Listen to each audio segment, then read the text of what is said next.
You're listening to Progress on Purpose, the podcast for women pursuing passion and promise unapologetically. I'm your host, Michelle Hardy, bringing you pep talks to help you overcome obstacles and take bold steps forward. Tune in, get inspired, and let's make progress on purpose. Go for it, sis. What's going on, everybody? I am super duper excited to be back on with you all more consistently. I just have to say that I've been having conversations both with you as well as on Instagram and honey in my head as well around the subject of self-sabotage. It is imperative that in this season, as we are leaning in to the acknowledgement that we are the gift, that we do not take the opportunity that is so easy to self sabotage. And pretty much what I'm saying is we will find reasons to self sabotage pretty easily.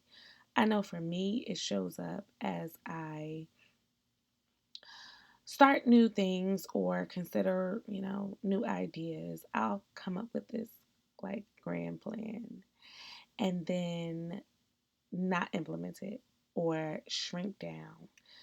And in many ways, that is self sabotage. I've been listening to The Mountain Is You by Brianna Weist, and which is it's a great book, by the way. I listened to it on Audible.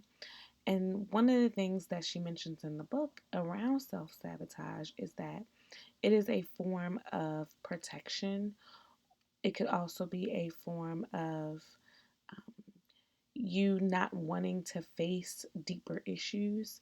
And so as I was listening to that, I was beat up a little bit. I'm not even going to lie because I felt like she was too much in my business. But also, it brought words and perspective to some of the things that I've been facing around self sabotage and not showing up for myself, which I am happy to report that I will be having conversations with my therapist around this concept and topic because it is something that I want to unearth and get to the other side of. So that's where I know I need to do my work because it keeps happening and it keeps coming up, and I am cognizant of what's going on, and I also know that I don't want to allow this behavior to become habitual, right? So right now it kind of pops up, but I feel like it's creeping up even more, and I don't want that to be the case. I consider myself to be a high functioning woman. I've achieved a lot of things, and I have a lot more to achieve. There's greater and bigger things that I want to do. And so, with that, I have to be willing to unearth and deal with, face whatever it is that's stopping me from doing that, right? As I've been reflecting on scripture, what comes to mind is the scripture that says, "As a man thinketh in his heart, so is he." As a man thinketh in his heart, so is he. And I've been thinking about how our core beliefs, they rest in our heart. And the question becomes, well, how did it get there? How did we develop these core beliefs? As a mom, I get to see my children develop a belief system, which I think is really, really cool. And I noticed that, for example, my son Noah, he doesn't like getting his hair done. He still doesn't, but in the beginning, he really hated it. And one of the things that I did was I would finish his hair, regardless of, what it was, ponytail or braids, whatever it was. I would take him to the mirror and I would let him look in the mirror and I'd say, handsome, handsome. And so, and I would touch his hair and make him feel, even though he didn't understand the language, he was learning the language, right? Because he's a baby, but just helping him to understand that the words that I was using were good words, and they were things that I was trying to convey, that it was something that I wanted him to feel and understand about himself. And so fast forward, Noah's now 2, and he gets his hair done, not by me, because he still don't want me to touch his hair. I don't know what I did to the poor boy, but he lets his auntie and his cousin do his hair. And when he's finished, he's still crying when he gets it done. But when he finishes, he'll come to me and he'll say, "Mommy, mommy, handsome." And he'll touch his hair and he'll try to, go to the mirror and look at himself. And that just showed me that, like, I put that in there.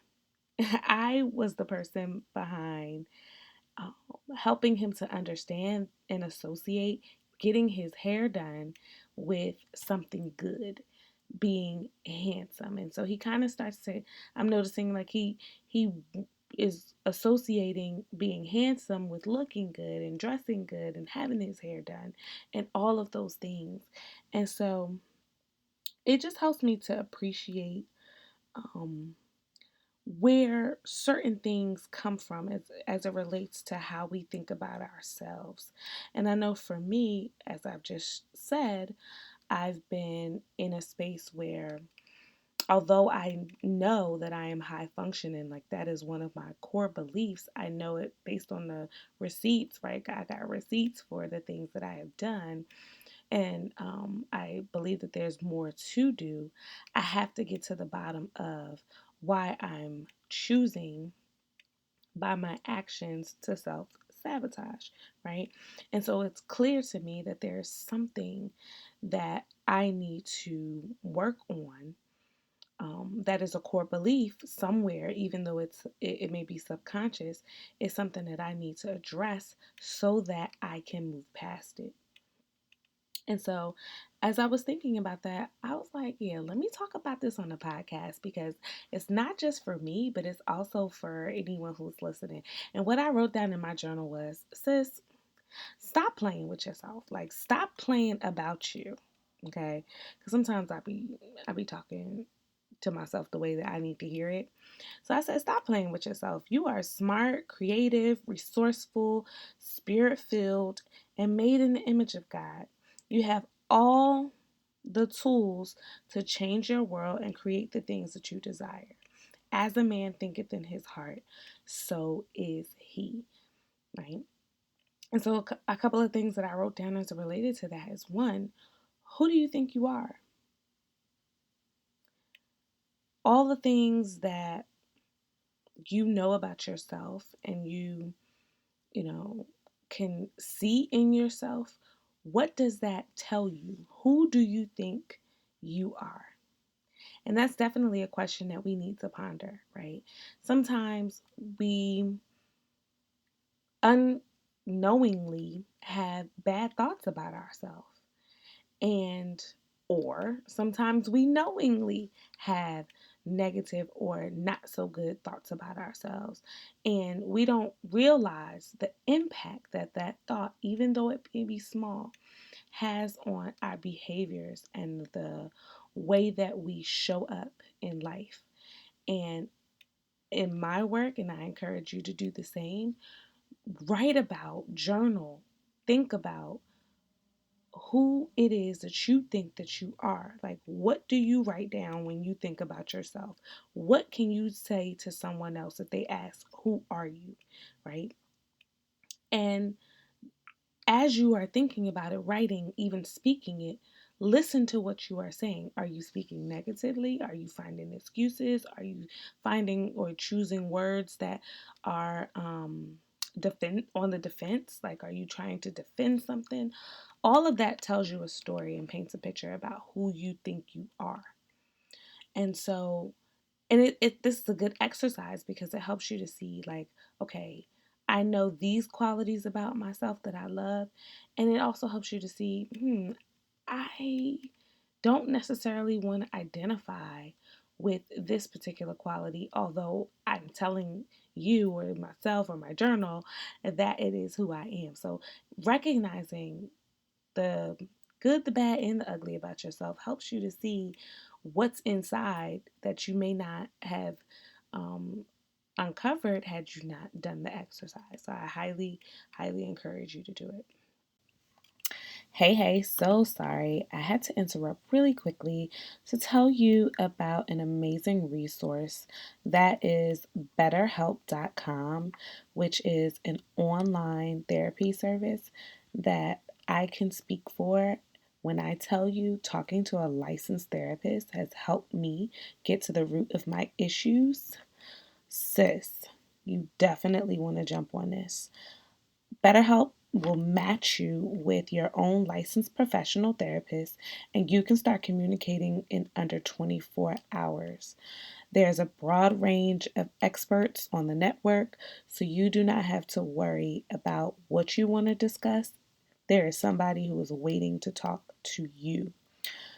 I promise you, this could be the best conversation that you ever have. And Progress on Purpose podcast listeners get a special discount of 10% off your first month at betterhelp.com/POP.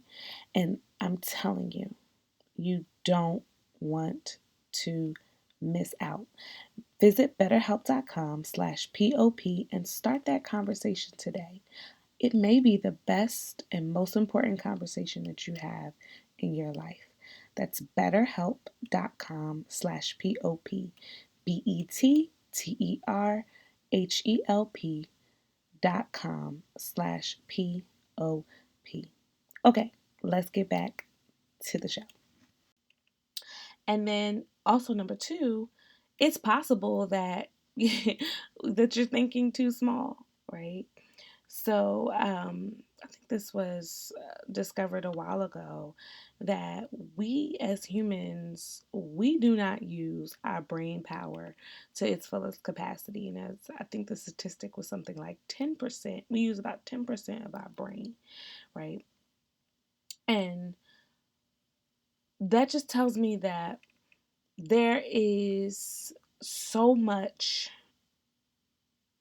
um, potential in us that we have. And even with that 10% that we're using, what are we doing with it?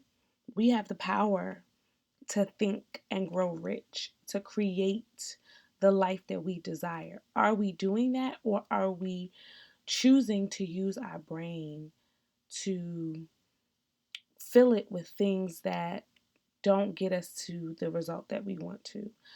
Um, this is something that I've been doing over time. Again, as I've been journaling, I've been working on creating space. So, and I got this concept from Amanda Francis's book that I mentioned. I was reading Rich as You Know What, right? Um, Creating space for the things that you desire. And one of the exercises that she leads us through in the book is writing down the things that you're afraid of so that you can get them out. And then it causes you to create space to then create the life that you desire. And I'm telling you, that is one of the best exercises that I have done to date because it's helping me to pull out things that are there that I don't even necessarily tap into, talk about, think about, give much thought to, but they become or have become the lens by which I see things in life.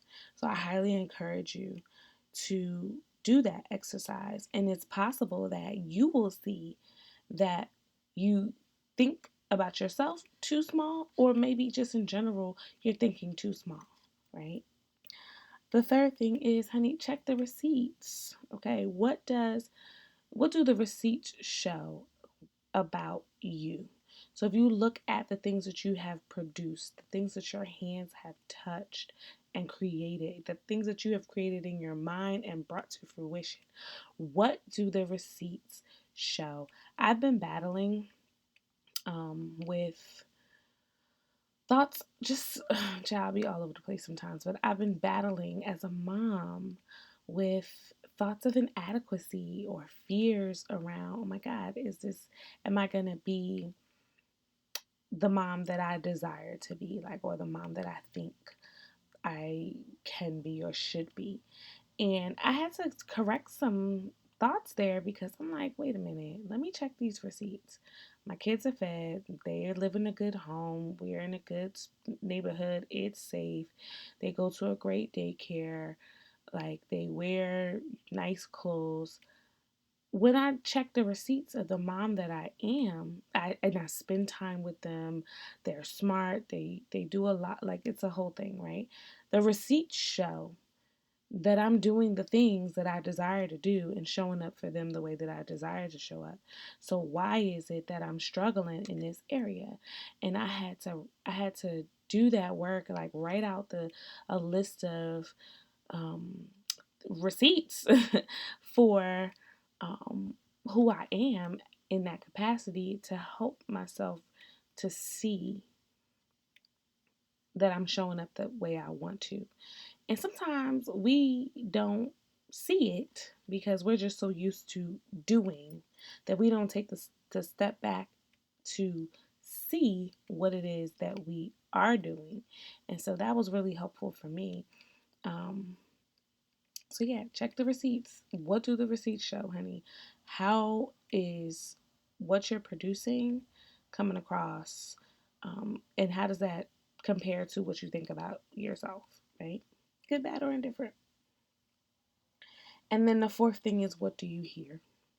So, what downloads have you been receiving from God? What has God laid upon your heart to do? And I say do because it's time to execute, right? So, God gives us downloads and things that we are to act upon. It is um, for lack of a better word, a blueprint for our next or our life. And if we want to be progressive, we have to lean in to those downloads and don't hesitate, don't second guess, don't procrastinate, don't create excuse for, but lean in and execute in the area of the things that we hear in our heart and our spirit to do. They're there for a reason. Oftentimes we don't do. Oftentimes we refuse to do because of some reason, right? Maybe we're afraid of judgment, we're afraid of what others might think or say. We don't have a clear understanding on our position, our power, our influence, and the impact that we can make if we do, right? We think sometimes, again, too small. And in doing so, we don't do what we're called to do. And I just want to say that if you were not qualified to do it, you would not receive the download. So we got to get better at leaning in. We got to get better at doing the things that we hear in our heart and our spirit to do so that we can move further along. And it's going to be confidence building for us. It's going to be reassuring for us, but also it's going to be in alignment with what we desire for ourselves and also what God desires